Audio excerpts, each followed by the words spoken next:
Hey everyone, George the Disney Italiano coming to you with another video here on Citrico Central. I do apologize, it's been a while since I released any content on this channel, but I've been releasing some with my boy OG over at Orange Grove 55, and it just been kind of not really feeling under the weather, but just like not getting that oomph enough because I'm still going through some things with my kidney stone and everything. So, it takes a lot out of you, and I wanted to make sure that if I'm going to release, you know, material, I want to release good quality. Anywho, that's not what we're talking about today. Basically, what this video is going to be about is a roundup of information that was released recently due to a slight absence of mine. I want to catch up everything of like what has been mentioned in the theme park world with Disney and Universal, and a lot of these stories they're very significant. They're very important to the theme park community and what have you, but I feel like that it wasn't enough to do a full-fledged recording on each of them. So I kind of figured just kind of compile all of them together in one little gift basket, wrap it with a bow, and that way I can share it all with you. But right now I'm going to share my screen. And right now this is courtesy of Drew the Disney Dude, because the first piece we're going to talk about today is Test Track 3.0. And right now they have it slated to open up. I believe it's on July 22nd, but they do have a full ride through. Well, not a full ride through, but kind of a ride through of like a gist of like what the ride looks like on the inside. So I'm going to actually show this to you now. And basically it has like the same track layout with Test Track, but it has a little bit more of a nature organic feel. I won't know until I ride it myself, so I'll reserve full judgment, but I kind of wish it was just a little bit more brighter. I feel like there's a lot of dark spots. It kind of gives off like, what they did with Tiana's Bayou Adventure and Dinosaur. So I really wish that it had more, I don't know, like just a little bit more lighting, kind of like to make it look, outdoorsy, if you will. But I do like how it pays tribute to World of Motion, the original attraction that Test Track replaced. So they made a full circle back, which is really cool. That's like classic retro Epcot. And also too, I believe they have the World of Motion music playing during the duration of the ride. So I thought that was really cool. So yeah, so I'm very excited about it. I'm curious about it, but we'll have to wait and see for that one for sure. So yeah, not really a whole lot of it. I know like a lot of people are like talking about it online, but as I said, I will reserve judgment of what I think of it when I go on it myself. I do enjoy Test Track. It's not my all-time favorite ride. I think it's just more so because I'm so prone to Radiator Springs Racers. I think that is much better in theming, but it's still a good ride, Still staying on over at Walt Disney World. There has been more kind of more information on Monsters Inc. Coming to Hollywood Studios. Now, the thing with Monsters Inc. and it was I think it was released today. I believe so. But again, I'm gonna share my screen. Give me 1 second, folks. Okay. So when you look at this is courtesy of wdwmagic.com. So when you look at this, I think I wanted to Okay. So actually this helps a little bit. Okay. So when you look at where the attraction why is it doing this? When you look at the attraction where here we go. Monsters Inc. The door coaster. So this is where the building is going to be. It bleeds out into the the parking lot, which I know a lot of people were speculating. Like, obviously, it's going to go beyond like the territory of the park itself, but it takes up a significant amount all the way back here, and it kind of rips into the parking lot. And what I find interesting about this is what does this mean to this whole part of the parking lot?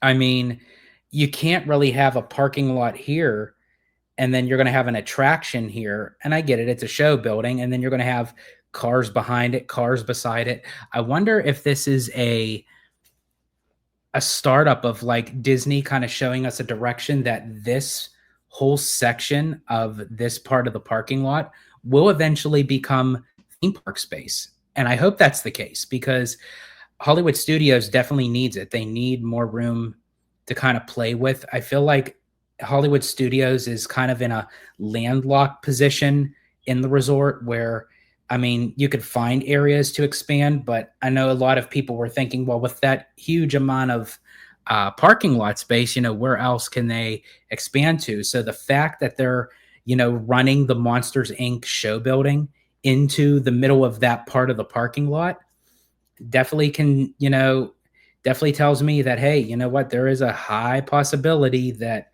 that part of the that part of the parking lot may become future site for potential expansion.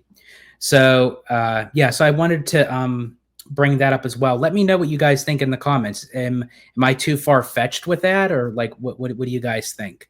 Also, speaking of Monsters Inc., that on top of like while they're in the process of building all this, it was just noticed either today or what have you that the Miss Piggy fountain over at the formerly known Muppets Courtyard, soon to be Monstropolis, has been removed.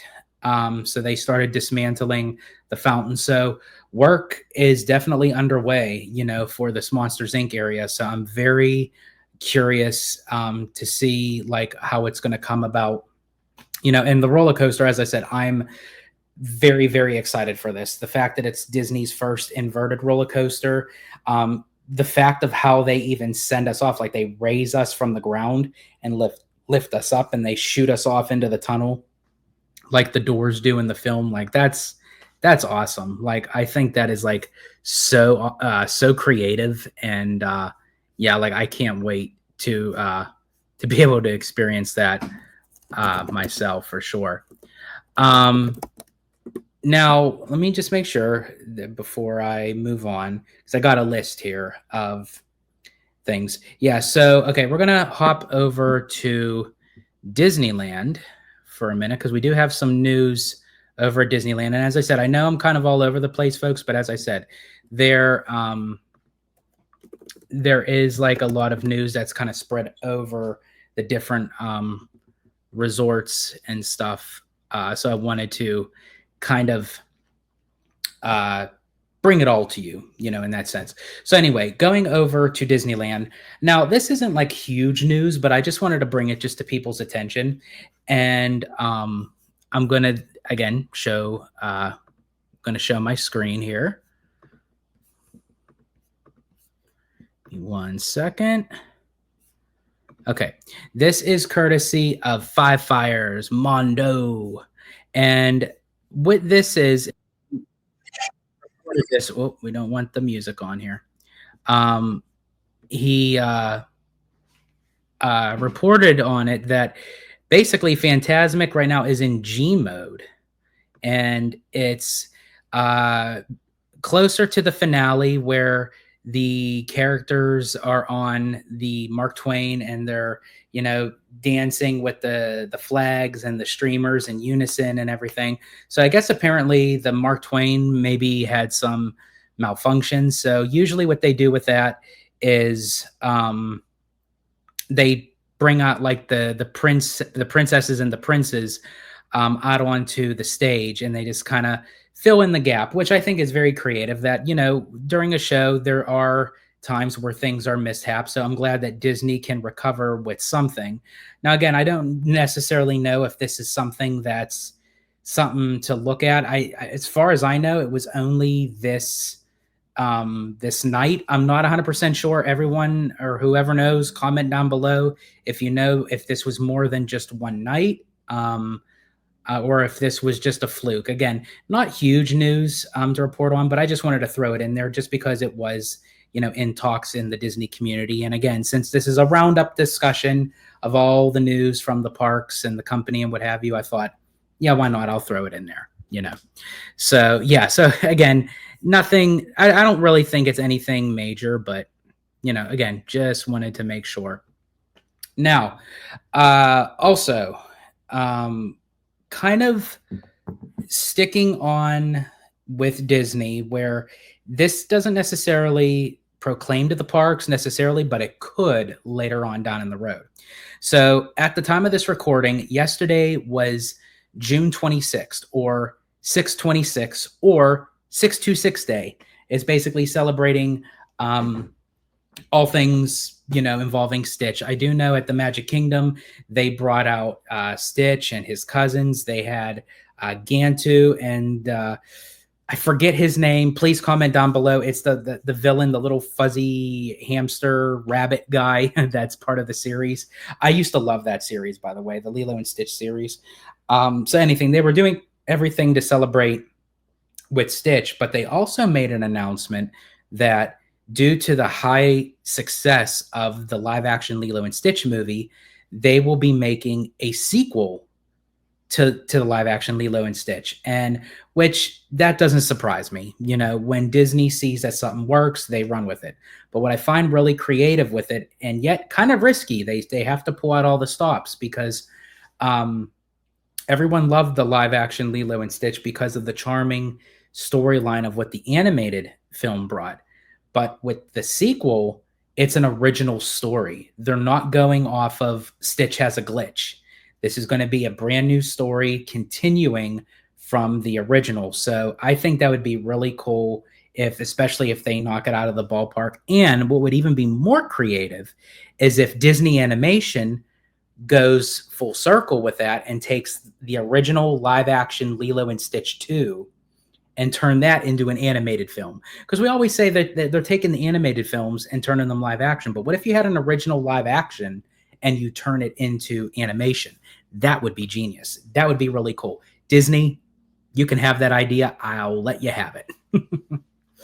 So now this one, still, okay, now kind of going back on to Disneyland really quick. So the Disneyland's 70th birthday is almost upon us. We're only a few weeks away. They already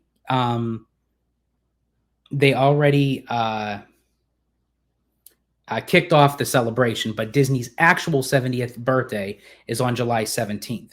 And we all know, we're all anticipating the Walt Disney animatronic show that will be debuting. Now, a lot of people were speculating to the fact of that the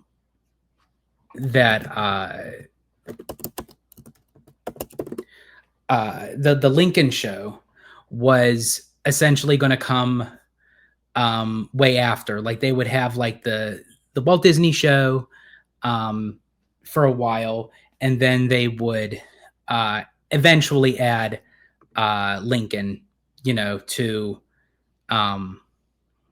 to the roster, and they would rotate them.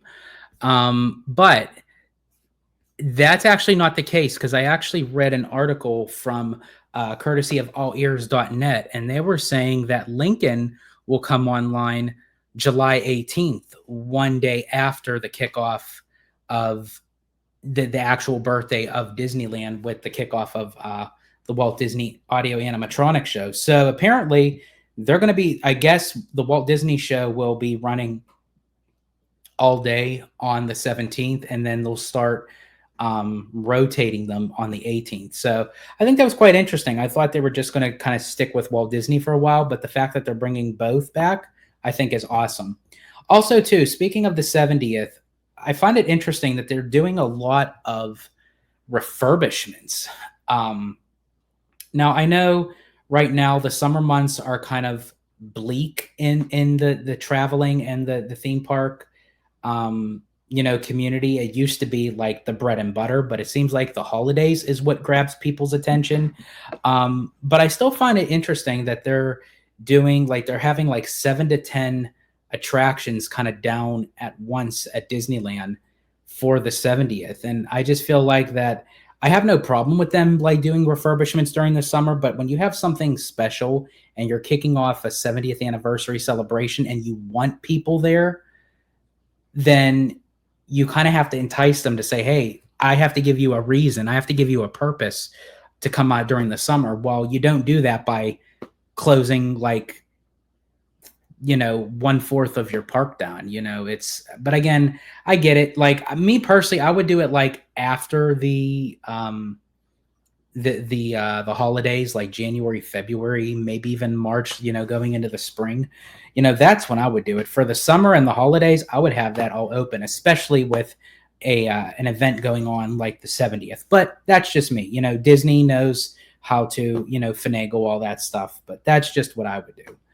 Um Now, of course, that also, goes without saying, like if they have to do something to like fix something and they need to work on something, that's also completely different.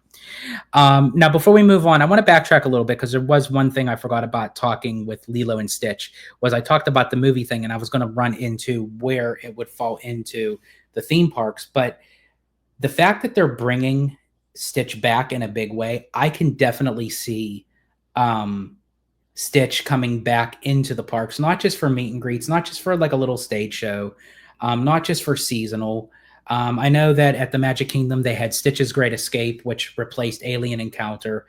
Neither one is no longer there, but I think Stitch deserves a much better, significant attraction. And me personally, they kind of went the space route. They went like in the Tomorrowland. I would go into the Adventureland. I would bring more of the Hawaiian kind of islander, Polynesian kind of thing, because that's essentially where Stitch resides. He started off in space, but everything of that movie resides in Hawaii, so I mean, me personally, that's just the route that I would go. But I meant to mention that, I forgot, but so I backtracked. So anyway, somewhat of Disney, but then transitioning into Universal. Josh D'Amaro was spotted at Epic Universe, and I thought that was very interesting. I'm going to try to find that that photo so that way you guys can see. Give me 1 second. But yeah, he was spotted at Epic Universe. Now, here's the thing. Bob Iger was there at Epic several times before. And I get it. He's the CEO of the Walt Disney Company. But I feel like that it's on another whole scale when the chairman of parks, resorts, and experiences is basically at the competition. I think that's kind of like really saying something. So this is complimentary of Matt Desmond on Twitter, and this is the photo of D'Amaro, in the flesh at Epic Universe. You can kind of see the location he's at. It looks like he's in this kind of the central hub of like where Celestial Park is, before you branch off into the different realms and gateways to Epic, if you will. But I find that very interesting. I think that's very telling. That he's trying to maybe get some ID, not take away from Universal, but just see like how they do park operations with a park like this, especially with a brand new park in the Orlando area since Islands of Adventure. And then shortly before that, Animal Kingdom. So, yeah. And then also, this was a photo taken, a selfie by Megan Delahunt. and was reposted by Deservations. She got a selfie with Mr. Demaro himself. So yeah, I thought that is very interesting to see like what that necessarily means. Um, because obviously, as I said to OG earlier when we were texting about this, Demaro's not there to just try the mac and cheese cone from Isle of Burke. He's there for a reason. He's there for a purpose. What that possibly could mean, we'll have to wait and see. We'll find out. And very excited, very excited news. Um, otherwise, and because I mean, who knows really what can be on the horizon, with Destination D23, on the horizon,